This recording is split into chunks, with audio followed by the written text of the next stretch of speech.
അപ്പോൾ നമ്മുടെ ആട് 3 സിനിമ ട്രെയിലർ ഇറങ്ങിയിട്ടുണ്ടായിരുന്നു. കുറേ ഡീറ്റെയിൽസ് ട്രെയിലറിൽ തന്നെ കാണിച്ചു പോകുന്നുണ്ട്. അതെല്ലാം കൂടെ നോക്കിയിട്ട് സിനിമയുടെ സ്റ്റോറി എങ്ങനെ ആയിരിക്കും എന്ന് നോക്കാം. അപ്പോൾ നേരെ പോയേക്കാം.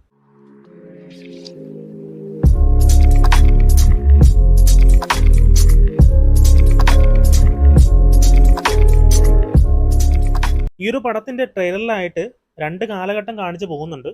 ഈ ഒരു പടത്തിന്റെ ഷൂട്ടിംഗ് ടൈം തൊട്ടേ ഇതൊരു ടൈം ട്രാവൽ പടമാകും എന്ന രീതിയിൽ പറയുന്നുണ്ടായിരുന്നു.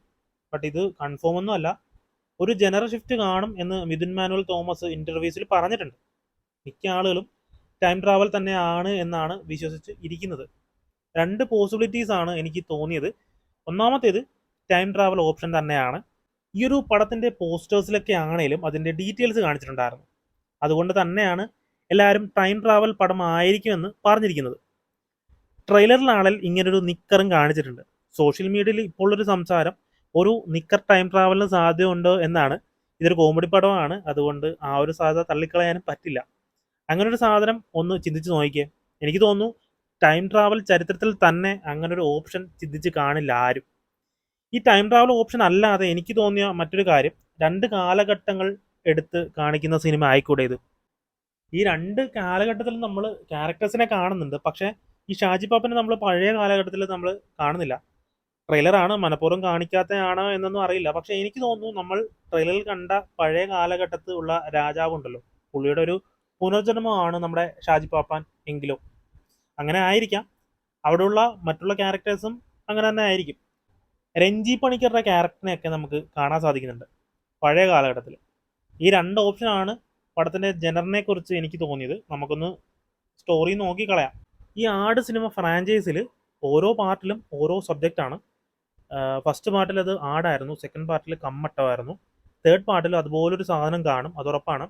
ആ ഒരു കാര്യം ഈ ഒരു പാലമായിട്ട് ബന്ധപ്പെട്ട ഒരു കാര്യമാണ്. പാലത്തിൻ്റെ അടിയിൽ എന്തോ നിക്ഷേപിച്ചൊരു ഒരു സംഭവമാണെന്നാണ് എനിക്ക് തോന്നുന്നത്.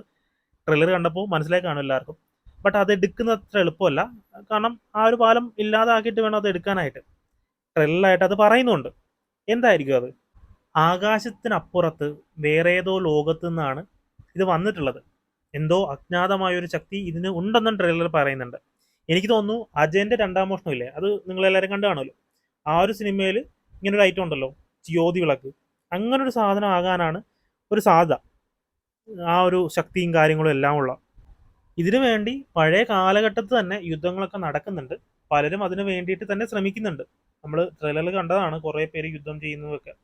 ഈ സെയിം രീതിയിൽ തന്നെ ആയിരിക്കും പുതിയ കാലഘട്ടത്തിൽ നടക്കുന്നത്. നമ്മുടെ ഷാജി പാപ്പനും പിള്ളേരും ഇതിന് പുറകെ ഉണ്ട് എന്തായാലും.